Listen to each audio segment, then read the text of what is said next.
Hello everyone, welcome to our YouTube channel. मैं लेके आया हूँ आप लोगों के लिए 12th क्लास का ज्योग्राफी का जो सेकंड चैप्टर है, विश्व की जनसंख्या वितरण, घनत्व तथा वृद्धि।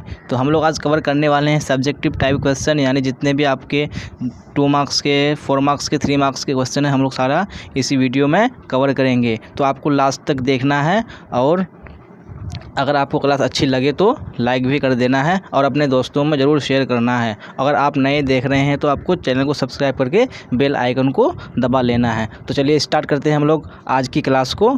चलिए तो देखते हैं हम लोग फर्स्ट क्वेश्चन में क्या बोला जा रहा है। चलिए आपको स्क्रीन पे दिख रहा होगा। फर्स्ट क्वेश्चन हमारा है, किसी क्षेत्र के जनसंख्या घनत्व की गणना कैसे की जाती है। तो आपको बताना है, कोई भी क्षेत्र है तो वहाँ पे यानी जनसंख्या घनत्व है उसकी गणना कैसे की जाती है। यहाँ पे जो आपका क्वेश्चन यानी उत्तर है क्या है, जनसंख्या घनत्व किसी देश में कुल जनसंख्या और कुल भूमि क्षेत्र के बीच के अनुपात को संदर्भित करता है। यानी वो कहना चाहता है कि इस आंसर में यानी जनसंख्या घनत्व जो होता है यानी किसी देश में कुल जितनी जनसंख्या है उसको टोटल जो एरिया है हमारे यानी भूमि क्षेत्र का जो टोटल एरिया है उससे डिवाइड किया जाता है। मान लीजिए कि इंडिया की यानी सब मान लेते हैं हम लोग 1000 स्क्वायर किलोमीटर है, मतलब क्षेत्रफल इंडिया का, और मान लीजिए कि 10 लोग इंडिया में रह रहे हैं तो यहाँ पे कितना हो जाएगा 100 आ जाएगा। क्या ये 100 जनसंख्या इंडिया में रहती है, यानी प्रत्येक वर्ग किलोमीटर में कितनी जनसंख्या रहती है, 100 आदमी रहता है। तो ये हो गई हमारी जनसंख्या। तो आपको पता चल गया जनसंख्या घनत्व किसे कहते हैं, उसकी गणना कैसे की जाती है। अब देख लेते हैं हम लोग सेकेंड क्वेश्चन में। चलिए क्या बोला जा रहा है सेकेंड क्वेश्चन में, जनसंख्या वितरण शब्द को परिभाषित करें। यानी जो जनसंख्या वितरण ये शब्द है उसको परिभाषित करने बोल रहा है। तो आंसर देख लेते हैं हम लोग। जनसंख्या वितरण का अर्थ है पृथ्वी की सतह पर लोगों की व्यवस्था। यानी जनसंख्या वितरण से क्या तात्पर्य है, यानी जो पृथ्वी की सतह है उस पर लोग किस तरह रह रहे हैं, यानी जो व्यवस्था है कैसी है। और उसके बाद क्या बोला जा रहा है, विश्व में जनसंख्या वितरण असमान है। जैसा कि आप जानते ही हैं विश्व में जो जनसंख्या है उसका जो वितरण है कैसे है, असमान है। यानी कहीं पे लोग ज़्यादा रह रहे हैं, कहीं पे कम रह रहे हैं, कहीं पे ना के बराबर लोग रहते हैं। तो ये वितरण जो जनसंख्या का वितरण है कैसा है, वो असमान है, समान नहीं है। हर जगह अलग अलग जनसंख्या पाई जाती है। चलिए अब देख लेते हैं हम लोग नेक्स्ट क्वेश्चन, क्वेश्चन नंबर 3। चलिए ये 1 नंबर यह क्वेश्चन है, आपको एग्जाम में आ सकता है यानी MCQ के तौर पर। तो देख लेते हैं हम लोग। उत्तरी अमेरिका के सबसे घनी आबादी वाले क्षेत्र का नाम बताइए। यानी आपको बताना है उत्तरी अमेरिका क्या है, एक महादेश है। तो यानी आपको बताना है क्या बोला जा रहा है, उत्तरी अमेरिका का सबसे घनी आबादी वाला क्षेत्र क्या है, USA का उत्तरी पूर्वी भाग है। यानी जो आपका आंसर क्या हो जाएगा, USA का उत्तरी पूर्वी भाग जो अमेरिका का सबसे घनी आबादी वाला क्षेत्र है। अब देख लेते हैं हम लोग क्वेश्चन नंबर 4 को। चलिए क्या बोला जा रहा है क्वेश्चन नंबर 4 में, क्रूड बर्थ रेट। चलिए आपने सुना ही होगा क्रूड बर्थ रेट किसे बोलते हैं, उसको इंग्लिश में CBR बोलते हैं। का अर्थ क्या होता है मैं जान लेते हैं हम लोग। क्रूड बर्थ रेट को प्रति 1000 जनसंख्या पर एक वर्ष में जीवित जन्मों की संख्या के रूप में व्यक्त किया जाता है। यानी 1000 जनसंख्या में जितनी यानी जनसंख्या क्या हो रही है, जीवित बच रही है। यानी मान लीजिए कि 1000 मतलब क्या है जनसंख्या है, उसमें 900 जनसंख्या क्या है, जीवित है। तो ये क्या हो गया हमारा क्रूड बर्थ रेट। चलिए और मैं आपको बता दूं एक क्रूड डेथ रेट भी होता है, यानी प्रत्येक 1000 में यानी कितने आदमी मर रहे हैं उसको हम लोग क्या बोलते हैं, क्रूड डेथ रेट बोलते हैं। यहाँ पे कितने में 1000 में 900 आदमी जिंदा रहा और 100 आदमी मर गया। तो ये 100 हमारा क्या हो गया, क्रूड डेथ रेट हो गया, और जो 900 हो गया हमारा क्रूड बर्थ रेट हो गया। चलिए अब देख लेते हैं हम लोग नेक्स्ट क्वेश्चन को, क्वेश्चन नंबर 5 को। चलिए आपको लास्ट तक वीडियो को देखना है क्योंकि हम लोग इस वीडियो में पूरा जितना भी क्वेश्चन है सारे को कवर करेंगे। चलिए क्वेश्चन नंबर 5 में क्या बोला जा रहा है, किस महाद्वीप की जनसंख्या वृद्धि दर सबसे अधिक है। चलिए तो आपको बताने हैं किस महाद्वीप की जनसंख्या वृद्धि दर सबसे अधिक है। तो यहाँ पे जो आपका ऑप्शन नंबर क्या यानी जो आंसर हो जाएगा आपका, जनसंख्या की सर्वाधिक वृद्धि दर अफ्रीका में है। यानी जो अफ्रीका में क्या है, वृद्धि दर सबसे अधिक है, वहाँ पे ज़्यादा लोग मनी पैदा ज़्यादा हो रहे हैं, यानी वहाँ की वृद्धि दर क्या है, काफ़ी अधिक है। चलिए अफ्रीका एक महाद्वीप है। चलिए आप सबको पता ही है। अब देख लेते हैं हम लोग क्वेश्चन नंबर 6 में क्या बोला जा रहा है। क्वेश्चन नंबर 6 में देखिए आपको स्क्रीन पे दिख रहा होगा, जनसंख्या घनत्व शब्द को परिभाषित कीजिए। आपको परिभाषित करना है किसको? जनसंख्या घनत्व शब्द को। देखिए मैंने आपको पहले ही बता दिया, किसी देश में जनसंख्या और भूमि के क्षेत्र के बीच के अनुपात को जनसंख्या घनत्व कहा जाता है। मैंने पहले ही क्वेश्चन बता दिया था आपको, यानी देश की कुल जनसंख्या को अगर हम यानी भूमि के क्षेत्र जितना है उसका स्क्वायर किलोमीटर है उससे अगर डिवाइड करेंगे, जितना हमारा निकलेगा वो क्या हो जाएगी? देश की जनसंख्या हो जाएगी प्रति वर्ग किलोमीटर। चलिए, इसकी गणना लोगों की संख्या को क्षेत्रफल से विभाजित करके की जाती है। मैंने आपको बताया इसकी गणना कैसे की जाती है, जो टोटल भूमि का जो क्षेत्रफल है उससे डिवाइड करके भाग करके उसको निकाला जाता है, जिसे आमतौर पर प्रति वर्ग किलोमीटर लोगों की संख्या के रूप में दिखाया जाता है। और जो जनसंख्या को दिखाया जाता है प्रति वर्ग किलोमीटर में दिखाया जाता है, यानी 1 किलोमीटर में कितने लोग रह रहे हैं। चलिए अब देख लेते हैं हम लोग क्वेश्चन नंबर 7 को 6 तक हम लोगों का हो चुका है। चलिए क्वेश्चन नंबर 7 में क्या बोला जा रहा है, चलिए आपको स्क्रीन पे दिख रहा होगा। जनसंख्या वृद्धि को परिभाषित कीजिए। चलिए आपको बताना है जनसंख्या वृद्धि किसे कहते हैं। चलिए यहाँ पे आंसर क्या है, जनसंख्या वृद्धि एक विशिष्ट अवधि के दौरान क्षेत्र के निवासियों की संख्या में परिवर्तन को संदर्भित करता है।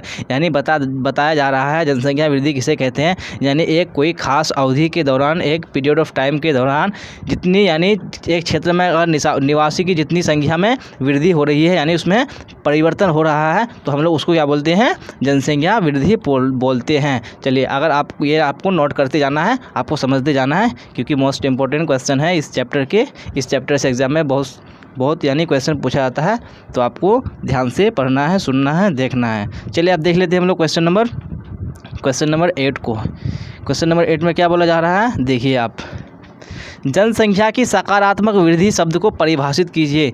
यानी सकारात्मक वृद्धि का मतलब हो गया, आप उसको कहते हैं पॉजिटिव ग्रोथ, यानी जो ग्रोथ हो रहा है वो पॉजिटिव में हो रहा है, तो यह उसको परिभाषित करने बोल रहा है। तो उत्तर देख लेते हैं, जब जन्म दर क्या बोला जा रहा है, जब जन्म दर समय बिंदुओं के बीच मृत्यु दर से अधिक होती है।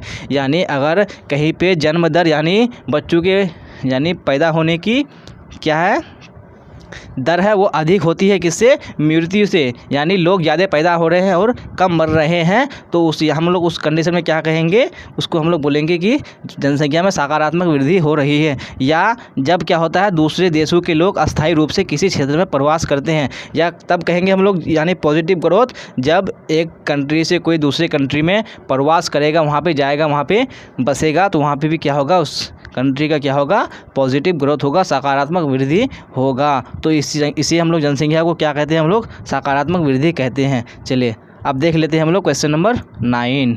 चलिए क्या है क्वेश्चन नंबर 9 में, देखिए आप स्क्रीन पे आपको दिख रहा होगा। चलिए, विश्व में जनसंख्या के प्रवास को प्रभावित करने वाले किन्हीं 3 प्रतिकर्ष और किन्हीं 2 आकर्षक कारकों की व्याख्या कीजिए। यानी आपको बोल रहा है जो प्रवास को कौन कौन से कारक प्रभावित करते हैं, तो उनमें से वो 3 प्रतिकर्ष कारक और 2 आकर्षक कारकों को पूछ रहे हैं। तो आप यहाँ पे देखिए स्क्रीन पे आंसर क्या बताया जा रहा है, प्रवासन किसे बोलते हैं हम लोग, इसको इंग्लिश में माइग्रेशन बोलते हैं। देखिए पहले प्रवासन को जान लेते हैं हम लोग। प्रवासन क्या होता है, लोगों का एक स्थान से दूसरे स्थान पर विस्थापन, यानी लोगों का एक स्थान को छोड़कर दूसरे स्थान में चले जाना ही क्या कहलाता है, प्रवासन कहलाता है। ये हो सकता है कि अस्थायी हो सकता है, ये परमानेंट हो सकता है कि लोग यहाँ से जाकर कोई दूसरी कंट्री में कहीं बस गए परमानेंटली, यानी वो दोबारा नहीं आएगा। ये अस्थायी भी हो सकता है, और अस्थायी भी हो सकता है, यानी कुछ समय के लिए गए फिर वापस आ गए, ये अस्थायी भी हो सकता है, या मौसमी भी हो सकता है। मौसमी का मतलब हो गया सीजनल, होता है कोई सीजन, यानी कोई सीजन होता है, मान लीजिए कि ठंडी का मौसम होता है, तो ठंडी के मौसम में क्या करता है, जो ठंडा प्रदेश होता है वहाँ के लोग क्या करते हैं, गर्मी वाले प्रदेश में चले जाते हैं, तो सीजनल भी हो सकता है प्रवासन। तो अब देख लेते हैं हम लोग प्रवासन के प्रतिकर्ष कारक को हम लोग क्या बोलते हैं, पुश फैक्टर भी बोलते हैं इंग्लिश में उसको। तो देख लेते हैं हम लोग क्या क्या है प्रवासन के प्रतिकर्ष कारक। चलिए फर्स्ट में क्या है, बेरोजगारी। आप सबको पता ही है, लोग पुश फैक्टर यानी पुश फैक्टर क्या है, बेरोजगारी है। अगर यहाँ पे बेरोजगारी नहीं होगी तो आप यानी दूसरे कंट्री में, दूसरे देश में जाइएगा, तो ये क्या हो गया हमारा बेरोजगारी क्या हो गया, एक तरह का प्रवासन के प्रतिकर्ष कारक हो गए। खराब रहने की स्थिति यानी पुअर लिविंग कंडीशन, अगर आपकी यानी जो लिविंग कंडीशन होगी पुअर होगी, काफ़ी ख़राब होगी, तो आप क्या करेंगे, अच्छा रहने के लिए कहीं शहरों में जाएंगे, कहीं अलग जगह जाएंगे, तो ये भी क्या है, एक प्रतिकर्ष कारक है। और थर्ड में क्या है, राजनीतिक उथल पुथल। राजनीतिक उथल पुथल का मतलब हो गया, अगर यहाँ पे राजनीतिक यानी जितने भी सारे जो राजनेता हैं अच्छे नहीं होंगे, यहाँ पे राजनीतिक उथल पुथल होगा, दंगा शोर होगा, तो आप भी क्या करेंगे, इसको छोड़ करके दूसरी जगह प्रवास करेंगे। ये भी प्रतिकर्ष हो गया, प्रतिकर्ष कारक हो गया। और फोर्थ में है क्या, अप्रिय जलवायु। चलिए आप सबको पता ही है, अगर यहाँ पे क्लाइमेट अच्छा नहीं होगा, जलवायु अच्छा नहीं होगा, तो आप यहाँ पे रहना पसंद नहीं करेंगे, आप दूसरी जगह चले जाएंगे। तो ये भी क्या हो गया, प्रवासन का प्रतिकर्ष कारक हो गया। तो अब हम लोग देख लेंगे अपकर्ष कारक को, हम लोगों ने प्रतिकर्ष कारक देख लिया है। अब किसको देखेंगे हम लोग, आकर्षक कारक, यानी कौन कौन से कारक है जिसके वजह से लोग आकर्षित होते हैं। यहाँ पे सब यानी फर्स्ट ऑप्शन में आपका नौकरी के बेहतर अवसर। अगर कहीं पे अगर नौकरी का बेहतर अवसर होगा, आपको मौका मिलेगा नौकरी करने का, तो आप क्या करेंगे, वहाँ पे जाएंगे। तो वो क्या करेगा, आपको अट्रैक्ट करेगा, अपनी ओर आकर्षित करेगा, इसलिए इसको आकर्षक कारक भी कहा जाता है। और क्या होता है, बेहतर रहने की स्थिति। अगर वहाँ पे बेहतर रहने की स्थिति होगी, यानी जो कंडीशन होगा काफ़ी अच्छा होगा, तो आप क्या करेंगे, वहाँ पे जाएंगे, वो क्या करेगा, आपको आकर्षित करेगा, इसलिए इनको क्या कहा जाता है, आकर्षक कारक कहा जाता है। मैंने आपको प्रतिकर्ष कारक और आकर्षक कारक बता दिया। अब देख लेते हैं हम लोग नेक्स्ट क्वेश्चन नंबर 10 को। 9 तक हम लोगों ने कर लिया है और अच्छी तरीके से किया है। आपको मैं आशा करता हूँ कि आपको समझ में आया होगा। अगर आपको अच्छा लग रहा होगा तो आप लाइक कीजिएगा, शेयर कीजिएगा और अपने दोस्तों में ज़रूर शेयर कीजिएगा। अगर आप नए हैं तो इस चैनल को सब्सक्राइब करके बेल आइकन को ज़रूर दबा लीजिएगा। चलिए अब देख लेते हैं हम लोग क्वेश्चन नंबर 10। क्वेश्चन नंबर 10 में क्या बोला जा रहा है, चलिए देखिए। जनसांख्यिकीय संक्रमण सिद्धांत के प्रथम चरण की किन्हीं 3 विशेषताओं का वर्णन कीजिए। बोला जा रहा है जनसांख्यिकीय संक्रमण सिद्धांत के प्रथम चरण की किन्हीं 3 विशेषताओं को वर्णन करने बोला है। तो देख लेते हैं कौन कौन सी विशेषताएं हैं जनसांख्यिकीय संक्रमण की। तो जनसांख्यिकीय संक्रमण सिद्धांत के पहले चरण की विशेषताएं इस प्रकार है। देख लेते हैं, पहले चरण की विशेषता बताने बोला है। तो पहले चरण में क्या होता है, पहले चरण में उच्च प्रजनन क्षमता होती, यानी उच्च प्रजनन क्षमता और उच्च मृत्यु दर है। यानी जो हमारा पहला चरण है कौन सा, जनसांख्यिकीय संक्रमण सिद्धांत का, उसमें क्या होता है, प्रजनन क्षमता उच्च होती है और मृत्यु दर भी अधिक होता है। यानी लोग पैदा भी ज़्यादा होते हैं और मरते भी बहुत ज़्यादा हैं, क्योंकि क्या होता है, लोग महामारी और परिवर्तनशील खाद्य आपूर्ति के कारण होने वाली मौतों की भरपाई के लिए अधिक प्रजनन करते हैं। क्यों करते हैं, क्योंकि महामारी अधिक होने से और परिवर्तनशील खाद्य आपूर्ति के लिए, यानी अगर खाद्य पदार्थों की आपूर्ति के लिए पूर्ति करने के लिए क्या करते हैं लोग, जो मौत हो जाता है उनकी भरपाई के लिए क्या करते हैं लोग, अधिक प्रजनन करते हैं। कौन से चरण में, पहले चरण में जनसांख्यिकीय संक्रमण सिद्धांत के करते हैं। अधिकांश लोग कृषि में लगे हुए हैं जहां बड़े परिवार एवं संपत्ति है, जनसंख्या वृद्धि धीमी है। और इसमें क्या होता है, जनसंख्या वृद्धि क्या होता है, काफ़ी धीमी होता है। क्यों धीमी होता है, क्योंकि इसमें लोग मरते भी ज़्यादा हैं और पैदा भी ज़्यादा होते हैं। कौन से चरण में, फर्स्ट यानी प्रथम चरण में, पहले चरण में। चलिए अब देख लेते हैं हम लोग क्वेश्चन नंबर 11 को। क्या बोला जा रहा है क्वेश्चन नंबर 11 में, जनसांख्यिकीय संक्रमण सिद्धांत के अंतिम चरण की किन्हीं 3 विशेषताओं का वर्णन कीजिए। हम लोगों ने फर्स्ट देख लिया, फर्स्ट चरण, और देखते हैं हम लोग अंतिम चरण में क्या होता है। जनसांख्यिकीय संक्रमण सिद्धांत के अंतिम चरण की विशेषताएं इस प्रकार है। देख लेते हैं कौन कौन सी विशेषताएं हैं। इस अवस्था में प्रजनन क्षमता और मृत्यु दर दोनों में गिरावट आती है। मैंने आपको जो पहला चरण था उसमें क्या बताया था, प्रजनन क्षमता और मृत्यु दर क्या होता है, उसमें दोनों में उच्च होता है। लेकिन जो तीसरा चरण है उसमें क्या होता है, प्रजनन क्षमता और मृत्यु दर दोनों में गिरावट आती है, यानी लोग पैदा भी कम होते हैं और मरते भी कम हैं।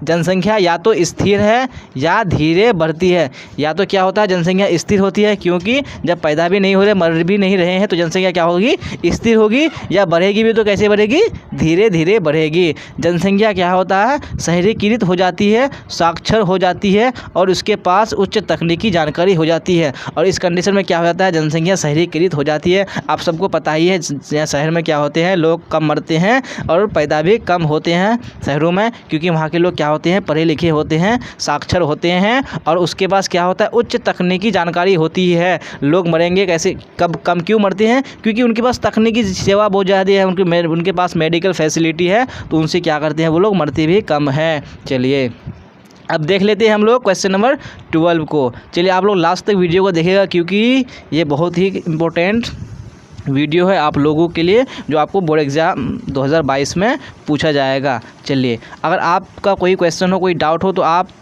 कर सकते हैं, यानी यहाँ पे यानी डिस्क्रिप्शन में मैंने Telegram link, WhatsApp group link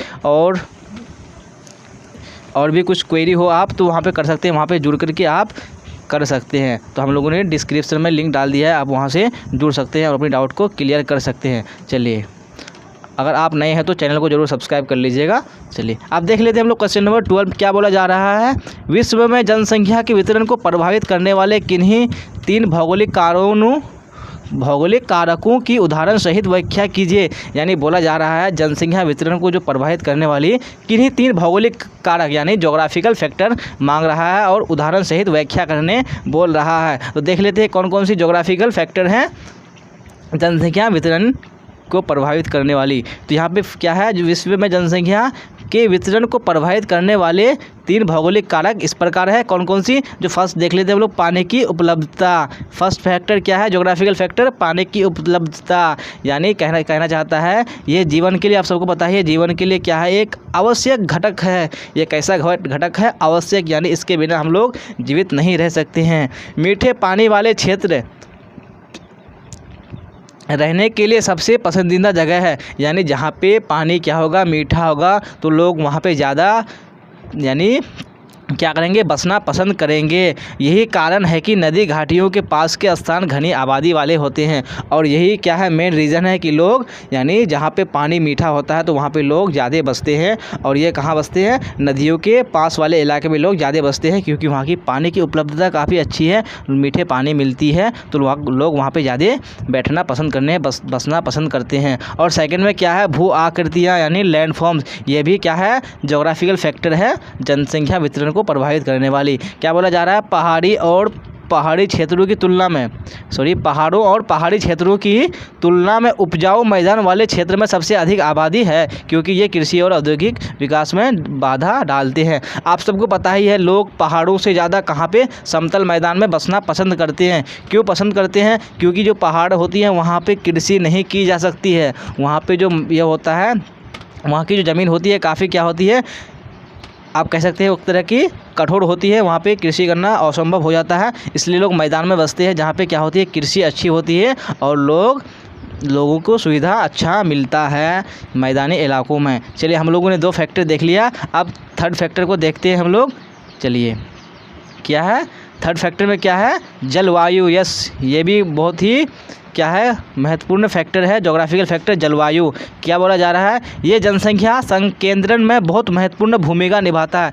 yes, आपको पता ही है क्या करता है, बहुत ही महत्वपूर्ण भूमिका निभाता है कौन, जलवायु। इसका कारण यह है कि मध्यम जलवायु वाले क्षेत्र में अधिक जनसंख्या होती है। यस, जहाँ पे क्या होगा, जलवायु क्या होगा, मध्यम होगा, यानी ज़्यादा गर्म भी नहीं, ज़्यादा ठंडा भी नहीं होगा। और वर्षा क्या होगी, मीडियम होगी, मध्यम होगी, यानी ज़्यादा क्या होगा, वर्षा भी नहीं होगी और कम वर्षा भी नहीं होगी, यानी हर चीज़ मीडियम होगी।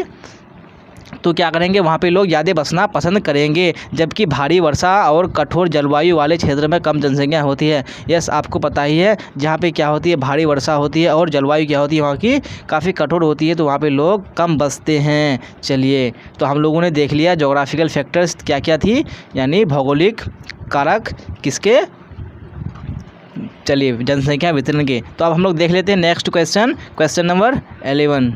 हम लोगों ने 10 तक कर लिया है, क्वेश्चन नंबर 13।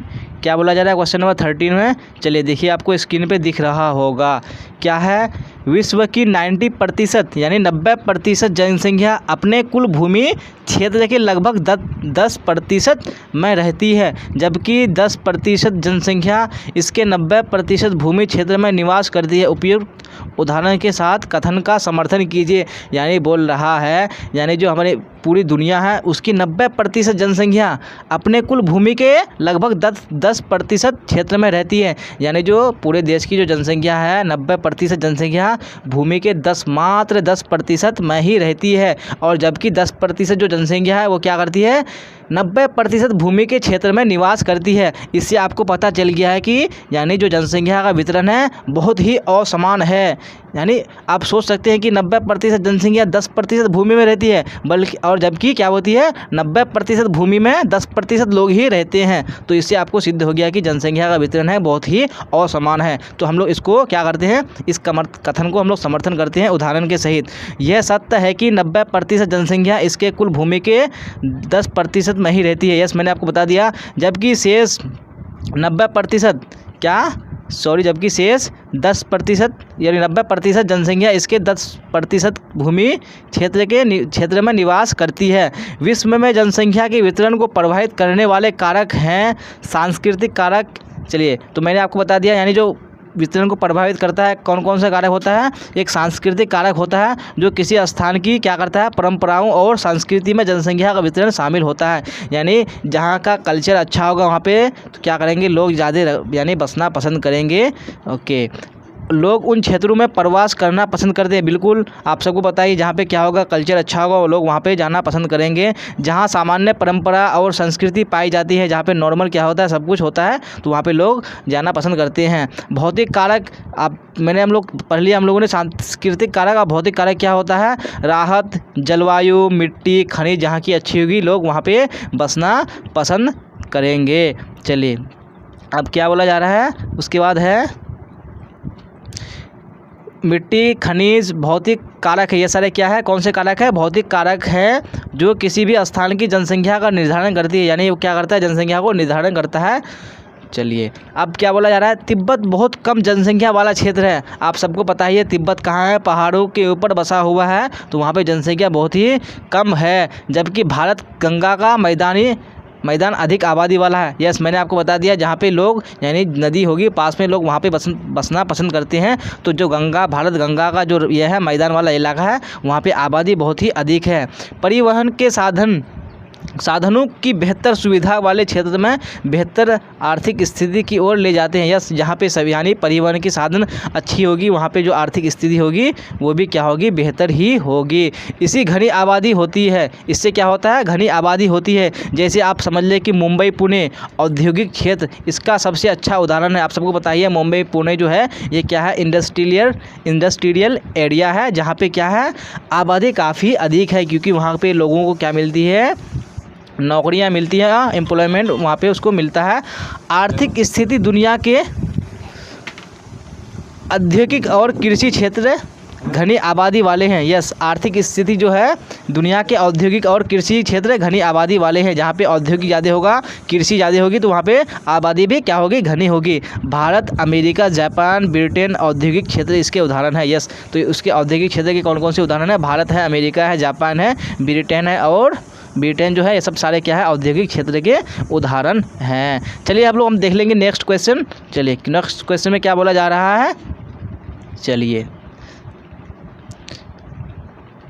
जनसंख्या घनत्व क्या है, यानी जनसंख्या घनत्व का अर्थ क्या है आपको बताना है। विश्व में जनसंख्या के वितरण को प्रभावित करने वाले 3 भौगोलिक कारणों का उपयुक्त सहित यानी व्याख्या कीजिए। तो क्या हो जाएगा, जनसंख्या घनत्व का अर्थ समझ लेते हैं हम लोग।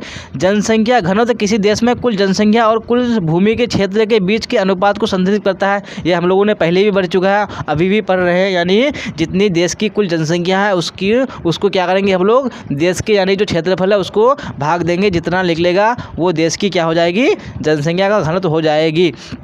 जनसंख्या का घनत्व जनसंख्या वितरण को विश्लेषण करने के लिए एक महत्वपूर्ण उपाय है। यानी जो जनसंख्या को जो विश्लेषण करने के लिए एक क्या है, जनसंख्या घनत्व बहुत ही क्या है, महत्वपूर्ण उपाय है। विश्व में जनसंख्या के वितरण को प्रभावित करने वाले भौगोलिक कारक हैं। तो देख लेते हैं कौन कौन से कारक हैं, भौगोलिक कारक जनसंख्या को प्रभावित करने वाले। चलिए, तो फर्स्ट में क्या है, मैदान।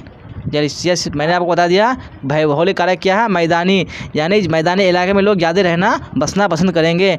नदी घाटी में उपजाऊ मिट्टी होती है, आपको पता ही है, जहाँ पे नदी होगी वहाँ पे मिट्टी क्या होगी, उपजाऊ होगी आसपास में। मैदानी क्षेत्र के मैदानी क्षेत्र बेहतर रहने की स्थिति प्रदान करती है। वहाँ पे स्थिति क्या होती है, काफ़ी बेहतर होती है। सतह की प्रकृति कृषि, उद्योगों, परिवहन और शहरीकरण के लिए व्यापक गुंजाइश की अनुमति देती है। क्या देती है, जो मैदानी इलाका है वो क्या करती है, कृषि, उद्योगों और परिवहन और शहरीकरण के लिए क्या करती है, व्यापक गुंजाइश की अनुमति देती है। अब उसके बाद देख लेते हैं हम लोग क्या है दूसरा, जलवायु। जलवायु का मानव पर सीधा प्रभाव पड़ता है। यस, अगर आप कहीं जाते हैं, अगर वहाँ पे आपको जलवायु सूट नहीं करता है तो आपको वहाँ पे रहना अच्छा नहीं लगेगा। तो ये क्या करता है, जलवायु मानव पर सीधा प्रभाव पड़ता है। मनुष्य का तात्पर्य तापमान और वर्षा की सामान्य परिस्थितियों में रहना है। यस, आप कहीं भी जाएंगे तो आपको नॉर्मल कंडीशन होना चाहिए, तभी आप वहाँ पे रह पाएंगे। अत्यधिक गर्मी, सर्दी, सूखापन, गीलापन मानव आबादी को प्रतिबंधित करती है। यस, जहाँ पे गर्मी अधिक होगी, सूखा होगा, सर्दी होगा, लोग वहाँ पे क्या करेंगे, जाना, यानी आबादी क्या होगी, प्रतिबंधित होगी, यानी लोग बहुत ही कम जाएंगे। आप सबको पता है ये लोग कश्मीर क्यों नहीं जाते हैं लोग, क्योंकि वहाँ पे ठंडी, पूरे साल ठंडी ही पड़ती रहती है, तो वहाँ पे लोग बहुत ही कम जाते हैं और वहाँ की आबादी भी बहुत कम है। चलिए उसके बाद क्या है, मानव स्वास्थ्य के अलावा जलवायु कृषि को भी प्रभावित करती है। यस, जलवायु क्या करती है, कृषि को भी प्रभावित करती है। अगर वहाँ कहीं की जलवायु अच्छी नहीं है तो वहाँ पे कृषि भी अच्छी नहीं होगी। एशिया, उत्तर पश्चिम यूरोप और उत्तरी अमेरिका घनी आबादी वाले क्षेत्र हैं। ये क्या है, घनी आबादी वाले क्षेत्र हैं, क्योंकि वहाँ पे जलवायु क्या है, काफ़ी अच्छी है। अब देख लेते हैं हम लोग नेक्स्ट फैक्टर है कौन, मिट्टी। मानवता के अस्तित्व के लिए एक महत्वपूर्ण कारक है कौन, मिट्टी। उपजाऊ मिट्टी कृषि का समर्थन करती है। यस, अगर मिट्टी उपजाऊ नहीं होगी तो वहाँ पे कृषि भी नहीं होगी।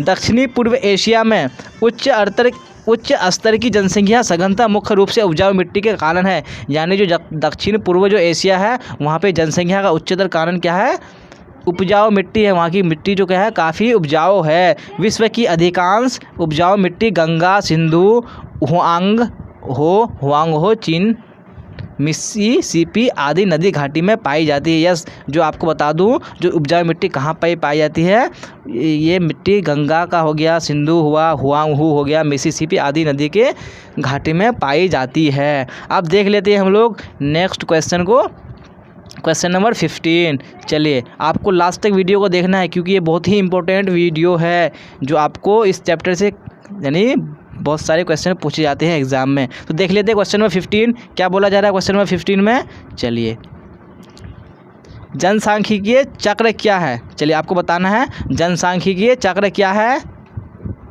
जनसांख्यिकीय संक्रमण सिद्धांत के 3 चरणों का वर्णन करें, यानी आपको बताना है जनसांख्यिकीय चक्र क्या है और उसके जो संक्रमण सिद्धांत है उनके 3 चरणों को वर्णन करने बोला है। तो उत्तर देख लेते हैं। जनसांख्यिकीय चक्र किसी क्षेत्र की जनसंख्या में परिवर्तन का प्रतिनिधित्व करता है। जनसांख्यिकीय चक्र क्या करता है, किसी क्षेत्र की जनसंख्या में जो परिवर्तन होता है उसका वो क्या करता है, प्रतिनिधित्व करता है, क्योंकि ये उच्च जन्म और उच्च मृत्यु से निम्न जन्म और निम्न मृत्यु की ओर बढ़ता है। और जो जनसांख्यिकीय चक्र में होता है क्या होता है, उच्च जन्म और उच्च मृत्यु से निम्न जन्म और निम्न मृत्यु की ओर बढ़ता है, क्योंकि उस क्षेत्र समाज की ग्रामीण, कृषि और निरक्षर से शहरी, औद्योगिक और साक्षर समाज में प्रगति होती है। और इस चक्र से क्या होता है, उस क्षेत्र में समाज की ग्रामीण, कृषि और निरक्षर से शहरी, औद्योगिक और साक्षर समाज में क्या होती है, प्रगति होती है। ये परिवर्तन 3 चरणों में होती है। और ये परिवर्तन कितने चरणों में होती है, 3 चरणों में होती है, जिन्हें सामूहिक रूप से जनसांख्यिकीय संक्रमण का सिद्धांत कहा जाता है। और जो ये 3 चरण होता है इनको सामूहिक रूप से मिलाकर के ग्रुप में उसको क्या बोला जाता है, जनसांख्यिकीय संक्रमण सिद्धांत। तो अब देख लेते हैं 3 चरण कौन कौन सी है। चलिए, अब देख लेते हैं हम लोग 3 चरण में। सबसे पहला चरण को पढ़ेंगे हम लोग, क्या बोला जा रहा है फर्स्ट चरण में, प्रथम चरण में। देखिए, प्रथम चरण में यह चरण उच्च प्रजनन क्षमता और उच्च मृत्यु दर द्वारा चिन्हित है। यस, जो प्रथम चरण होता है जनसांख्यिकीय संक्रमण सिद्धांत का, वो क्या होता है, उसमें उच्च प्रजनन क्षमता होता है, यानी लोग ज़्यादा पैदा होते हैं और मरते भी बहुत ज़्यादा हैं। महामारी और परिवर्तनशील खाद्य आपूर्ति के कारण मृत्यु दर भी अधिक होती है। और क्या होता है, महामारी के कारण और परिवर्तनशील खाद्य आपूर्ति के कारण, यानी अलग अलग खाद्य पदार्थ की लेने से क्या होता है, मृत्यु दर अधिक होती है, इसलिए जनसंख्या वृद्धि धीमी है। और इस चरण में क्या होती है, जनसंख्या दर काफ़ी धीमी होती है और जीवन प्रत्याशा कम है और जीवन यानी जो उसकी लाइफ टाइम यानी पीरियड है उसका जीने का बहुत ही कम हो जाता है। लोग ज़्यादातर क्या होते हैं, अनपढ़ होते हैं और कृषि में लगे हुए होते हैं। लोग क्या होते हैं, जब साक्षर नहीं होंगे तो वो क्या करेंगे, कृषि ही करेंगे, जिसके कारण बड़े परिवारों को प्राथमिकता दी जाती है, तकनीक का स्तर भी कम होता है और जिससे क्या होता है, जो बड़े परिवार के लोग होते हैं उसको प्राथमिकता दी जाती है और जो छोटे लोग होते हैं उनको उसको वैल्यू नहीं दिया जाता है। और इस चरण में क्या होता है, तकनीक का स्तर भी काफ़ी कम होता है, टेक्नोलॉजी इतनी अच्छी नहीं होती है। चलिए प्रथम चरण देख लिया हम लोगों ने। अब हम लोग द्वितीय चरण देखेंगे, यानी दूसरा चरण में क्या होता है। चलिए, इस चरण में जनसंख्या का वितरण यानी जो जनसंख्या विस्तार होता है अधिक रहता है। यस फर्स्ट चरण में क्या होता है, जनसंख्या दर क्या होती है उसकी काफ़ी धीमी रहती है, लेकिन इस चरण में क्या होता है, इसका विस्तार काफ़ी अधिक होता है, क्योंकि स्वच्छता और स्वास्थ्य की स्थिति में सुधार के कारण मृत्यु दर कम हो जाती है। और दूसरे चरण में क्या हो जाता है, जो यानी स्वच्छता और स्वास्थ्य की स्थिति कंडीशन होती है वो क्या होता है, उसमें सुधार हो जाता है और मृत्यु दर कम हो जाता है। इसमें फैसिलिटी यानी जो मेडिकल फैसिलिटी होती है मिल जाती है, जिससे मृत्यु दर क्या हो जाता है, कम हो जाता है। लेकिन प्रजनन दर क्या होता है, वही उच्च बनी रहती है। अगर लोग ज़्यादा पैदा होंगे, मरेंगे कम, तो क्या होगा, इसमें जनसंख्या का विस्तार अधिक होगा। हालांकि बाद के चरण में यह समय के साथ कम हो जाता है, लेकिन क्या होता है, बाद में इसके चरण में क्या होता है, ये कम हो जाता है, यानी प्रजनन दर जो होता है वो कम हो जाता है। मृत्यु दर में भी कमी आती है। इस अवस्था में जनसंख्या में शुद्ध वृद्धि अधिक होती है और इस चरण में क्या होता है, जनसंख्या में काफ़ी अधिक वृद्धि होती है। चलिए अब देख लेते हैं हम लोग तृतीय चरण यानी तीसरा चरण। हम लोगों ने पहला दूसरा, अब हम लोग देखेंगे तीसरा चरण में। तीसरा चरण में क्या होता है, ये तीसरा चरण है जो क्या है, ये अंतिम चरण है जिसमें प्रजनन क्षमता और मृत्यु दर दोनों में काफ़ी गिरावट आती है। तो तीसरे चरण में क्या होता है, मृत्यु और जन्म दर दोनों में गिरावट आती है। दूसरे चरण में मृत्यु और जन्म दर क्या होता है, दोनों में, यानी मृत्यु दर यानी प्रजनन दर क्या होता है, काफ़ी अधिक होता है, लेकिन मृत्यु दर कम होती है दूसरे चरण में। और तीसरे चरण में क्या होता है, अंतिम चरण में प्रजनन यानी जो क्षमता होता है अधिक होता है, प्रजनन और मृत्यु दर दोनों में काफ़ी गिरावट आती है और जनसंख्या या तो स्थिर हो जाती है, जनसंख्या या तो स्थिर हो जाएगी। क्यों स्थिर होगी, क्योंकि लोग जितने बनेंगे और उतने अगर पैदा हो जाएंगे तो क्या होगा, जनसंख्या स्थिर हो जाएगा या धीरे धीरे बढ़ती है। परिवार के आकार को जानबूझकर नियंत्रित किया जाता है। इस चरण में क्या किया जाता है, परिवार को जानबूझकर नियंत्रित किया जाता है। चलिए, क्योंकि जनसंख्या शहरीकरण और साक्षर हो जाती है। जब लोग पढ़े लिखे हो जाते हैं तो वो क्या करते हैं, यानी छोटी फैमिली रखना पसंद करते हैं, यानी छोटा परिवार, सुखी परिवार, ऐसा वो लोग समझते हैं शहर के लोग। इस चरण में उच्च स्तर की तकनीकी जानकारी होती है और जो इस चरण में क्या होता है, टेक्नोलॉजी की जानकारी काफ़ी अच्छी होती है, लोग पढ़े लिखे होते हैं। उच्च तकनीकी ज्ञान का जानबूझकर परिवार के आकार को नियंत्रित करने में योगदान करते हैं। अगर लोग साक्षर होंगे, तकनीकी ज्ञान अधिक होगा तो लोग क्या करेंगे, परिवार के आकार को नियंत्रित यानी कंट्रोल में करने में क्या करेंगे, वो योगदान करेंगे। चलिए अब देख लेंगे हम लोग अगला क्वेश्चन क्या बोला जा रहा है, क्वेश्चन नंबर 16। चलिए, सकारात्मक जनसंख्या वृद्धि कब होती है, यानी आपको बताना है पॉजिटिव ग्रोथ जनसंख्या की कब होती है, जब क्या होता है, जन्म दर दो समय बिंदुओं के बीच मृत्यु दर से अधिक होती है। यानी अगर आप एक टाइम पीरियड ले लो, अगर उस बीच में यानी मृत्यु दर क्या हो जाएगी, मृत्यु दर से क्या हो जाएगी,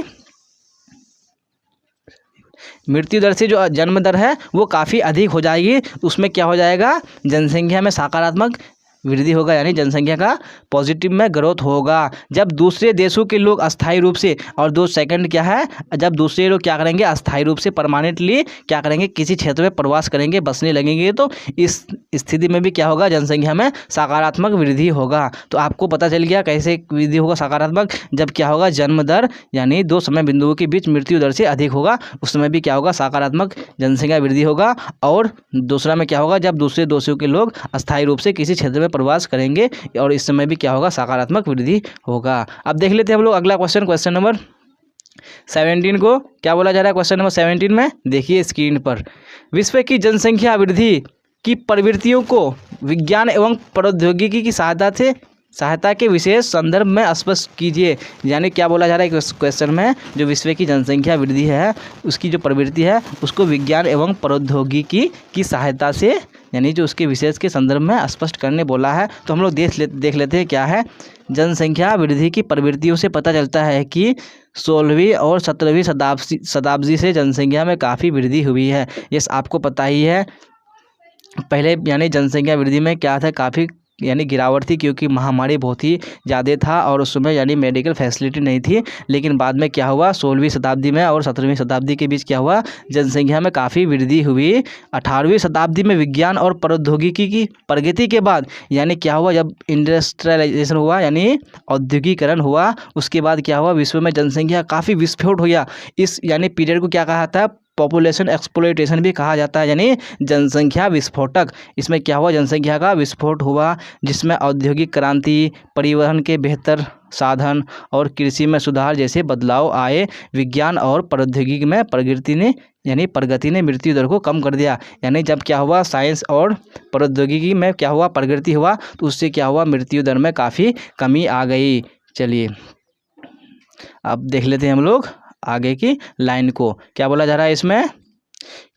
चलिए, क्योंकि महामारी के प्रसार को नियंत्रित किया जा सकता था। जब टेक्नोलॉजी आ गई, प्रौद्योगिकी का विकास हो गया, तो उसमें क्या किया गया, महामारी की जो प्रसार था उसको रोका गया, उसको नियंत्रित किया गया और बीमारियों को ठीक किया जा सकता था। यानी जब उसको जानकारी हो गई बीमारियों की, वो बीमारियों को ठीक कर सकता था। इस तरह इसलिए हर 12 साल की अवधि के भीतर मौजूदा संख्या में 1 अरब आबादी जुड़ जाती है। और जब ऐसा कंडीशन हो गया यानी महामारी रुक गया, तो हर 12 साल की अवधि में क्या हुआ, जो जनसंख्या उसमें लगभग 1 अरब की आबादी मतलब बढ़ना शुरू हो गया। विज्ञान और प्रौद्योगिकी में सुधार ने जन्म दर को क्या कर दिया, कम करने में भी मदद की। क्या किया, जन्म दर को कम करने में मदद भी की, क्योंकि कई जन्म नियंत्रण उपाय विकसित किए गए। आप सबको पता ही है क्या किया गया, जन्म दर को कंट्रोल करने के लिए क्या क्या उपाय किया गया। चलिए, लेकिन जन्म दर में कमी मृत्यु दर से कम थी। लेकिन जन्म दर में जो कमी थी मृत्यु दर से कम थी, और इसलिए विश्व जनसंख्या में तेज वृद्धि हुई। और इसमें क्या हुआ, जनसंख्या में काफ़ी तेज़ी से वृद्धि हुई। चलिए अब देख लेते हैं हम लोग क्वेश्चन नंबर 18 को। चलिए क्या बोला जा रहा है, देखिए स्क्रीन पर। विश्व में जनसंख्या के वितरण को प्रभावित करने वाले 3 आर्थिक तथा 2 सामाजिक एवं सांस्कृतिक कारकों की व्याख्या कीजिए। यानी जो जनसंख्या वितरण है उसको जो प्रभावित करने वाले कारक है, एक होते हैं आर्थिक कारक होते हैं, सामाजिक कारक होते हैं, तो उनको आपको व्याख्या करना है। तो उत्तर देख लेते हैं हम लोग। जनसंख्या वितरण को प्रभावित करने वाले 3 आर्थिक कारक। पहले हम लोग आर्थिक कारक देखेंगे, कितने, 3 देखेंगे। फर्स्ट में है आपका खनिज भंडार, यानी खनिज भंडार वाले खनिज क्षेत्र न केवल उद्योगों को आकर्षित करता है, बल्कि कुशल और अर्ध कुशल श्रमिकों को भी आकर्षित करते हैं, क्योंकि वे भारी रोजगार पैदा करते हैं। यस, आप सबको पता ही है, जहाँ पे खनिज पाया जाएगा तो वहाँ पे क्या होगा, इंडस्ट्री बैठेगी। जब इंडस्ट्री बैठेगी तो लोगों को क्या मिलेगा, यानी नौकरी मिलेगी, लोग वहाँ पे काम करेंगे। जब काम करेंगे तो लोग वहाँ पे ज़्यादा बसना पसंद करेंगे। इससे क्या करता है, वो लोगों को, श्रमिकों को क्या कर सकता है, आकर्षित करता है। कौन, खनिज। और वो जो इलाका खनिज वाला इलाका होता है काफ़ी जनसंख्या वाला हो जाता है। तो ये भी क्या है, एक जनसंख्या वितरण को प्रभावित करता है। चलिए अब देख लेते हैं कौन सा है दूसरा आर्थिक कारक। दूसरा आर्थिक कारक क्या है, शहरीकरण। यस, शहरीकरण किसे बोलते हैं, यानी शहरी केंद्र के भीतर रोजगार के अवसर। आप सबको पता ही है, जो शहरों में जो रोजगार है काफ़ी मिलता है, इसलिए लोग क्या करते हैं, शहरों में जाना पसंद करते हैं। शिक्षा और चिकित्सा सुविधाएं भी शहरों में अच्छी मिलती है। संचार का सेवा होता है वहाँ पे, जो लोगों को क्या करते हैं, वो आकर्षित करते हैं। तो हम लोगों ने दूसरा आर्थिक कारण भी देख लिया। अब देख लेते हैं हम लोग तीसरा क्या है। चलिए, तीसरा में है औद्योगिकीकरण। यस, औद्योगिकीकरण मतलब क्या होता है, औद्योगिक बेल्ट रोजगार के अवसर प्रदान करते हैं। यस, जहाँ पे फैक्ट्री ज़्यादा होगी, इंडस्ट्री ज़्यादा होगी, वो क्या करेगा, लोगों को अवसर प्रदान करेगा, यानी उनको नौकरी प्रदान करेगा। जो न केवल कारखाने के श्रमिकों को, ये केवल कारखाने को श्रमिकों को ही नहीं, बल्कि क्या करते हैं, वो परिवहन, यानी फैक्ट्री होगी तो परिवहन की भी यानी उसको भी आकर्षित करेगा, ऑपरेटरों को भी, दुकानदारों को भी, बैंक कर्मचारियों को भी, डॉक्टरों को भी, शिक्षकों को और अन्य सेवा प्रदाताओं को भी ये क्या करते हैं, आकर्षित करते हैं। कौन? औद्योगिकीकरण। चलिए हम लोगों ने आर्थिक कारक देख लिया, अब हम लोग सामाजिक कारक देखेंगे क्या क्या से हैं। चलिए सामाजिक कारक क्या है, देखिए यहाँ पे जनसंख्या वितरण को प्रभावित करने वाले 2 सामाजिक और सांस्कृतिक कारक इस प्रकार है। कौन कौन से देख लेते हैं। धार्मिक और सांस्कृतिक महत्व। धार्मिक महत्व और सांस्कृतिक महत्व वाले स्थानों लोगों की संख्या को आकर्षित करते हैं, जिसके कारण वे घनी आबादी वाले हो जाते हैं। यस मैं आपको बता दूं, यानी जहाँ पे क्या होगा, धार्मिक और सांस्कृतिक क्या होगा, प्लेस होगा, वहाँ पे लोग ज़्यादा बसना पसंद करते हैं। यस आप सबको पता ही है। चलिए वो क्या करते हैं, लोगों को काफ़ी आकर्षित करते हैं, जिसके कारण वहाँ पे जो आबादी होती है घनी हो जाती है। अब दूसरा देख लेते हैं, सामाजिक और राजनीतिक अशांति। वे स्थान जहाँ राजनीतिक उथल पुथल और सामाजिक अशांति है रहने के लिए उपयुक्त नहीं है। यानी जहाँ पे क्या होगा, लोगों में राजनीतिक उथल पुथल होगा तो लोग वहाँ पे क्या करेंगे, रहना पसंद नहीं करेंगे और लोग उन क्षेत्रों से दूर चले जाते हैं। यह इसे क्या कर देता है, कम आबादी वाला बना देता है। जहाँ पे राजनीतिक उथल पुथल होगा तो वहाँ पे लोग रहना पसंद नहीं करेंगे, वहाँ पे अशांति होगी तो लोग वहाँ पे रहना पसंद नहीं करेंगे। तो ये भी क्या है, एक सांस्कृतिक और सामाजिक कारक है जनसंख्या के वितरण को प्रभावित करने वाले। अब देख लेते हैं हम लोग अगला क्वेश्चन नंबर 19। चलिए क्वेश्चन नंबर 19 में क्या बोला जा रहा है, देखिए विश्व में जनसंख्या परिवर्तन के 3 घटकों की व्याख्या कीजिए। यानी जो जनसंख्या परिवर्तन के जो घटक है 3 कौन कौन से हैं। फर्स्ट में आपका क्रूड जन्म रेट, मैंने आपको बताया था क्रूड बर्थ रेट या क्रूड जन्म रेट यानी जन्म दर, इसे क्या बोलते हैं, यानी प्रति 1000 जनसंख्या पर एक वर्ष में जीवित जन्मों की संख्या के रूप में संदर्भित किया जाता है। ये जनसंख्या को बढ़ाता है। यानी क्रूड जन्म दर किसे बोलते हैं, यानी प्रति 1000 जनसंख्या में जितने लोग जीवित बसते हैं, जितने लोग जीवित रहते हैं, उसको हम लोग क्रूड जन्म दर बोलते हैं। और ये क्या करता है, जनसंख्या दर में क्या करता है, वृद्धि करता है। अब देख लेते हैं हम लोग दूसरा कारक क्या है। चलिए दूसरा कारक है, हम लोगों ने क्रूड बर्थ रेट पढ़ लिया, दूसरा है क्रूड डेथ रेट। इसमें क्या होता है, यानी किसी विशेष क्षेत्र में प्रति 1000 जनसंख्या पर एक विशेष वर्ष में होने वाली मौतों की संख्या। हम लोगों ने बर्थ रेट में क्या बोला था, यानी जीवित रहने वालों की संख्या, और इसमें क्या हो जाएगा आपका, यानी मौतों की संख्या हो जाएगी, उसके रूप में उसको संदर्भित किया जाता है क्रूड डेथ रेट को। इससे क्या होती है, जनसंख्या काफ़ी घटती है। अब तीसरा कारण देख लेते हैं हम लोग क्या है, प्रवासन। प्रवासन क्या होता है, मूल स्थान से गंतव्य स्थान तक लोगों का विस्थापन। यानी जो आपका यानी जहाँ पे रह रहे थे उस स्थान से आपका गंतव्य स्थान यानी जहाँ आप जा रहे हैं उसका यानी उस विस्थापन कर रहे हैं तो वो क्या हो गया, हमारा प्रवासन हो गया। प्रवासन से क्या होता है, जनसंख्या में वृद्धि होती है। यस अगर कहीं पे लोग जाके प्रवास करेंगे, जाके बसेंगे तो वहाँ पे क्या होगा, जनसंख्या में वृद्धि होगा। आउट माइग्रेशन से क्या होता है, जनसंख्या में कमी आ जाती है। यानी अगर क्या होगा, आउट माइग्रेशन किसे बोलते हैं, अगर एक कंट्री से यानी एक प्रदेश से दूसरे प्रदेश में चले जाना यानी आउट हो जाना।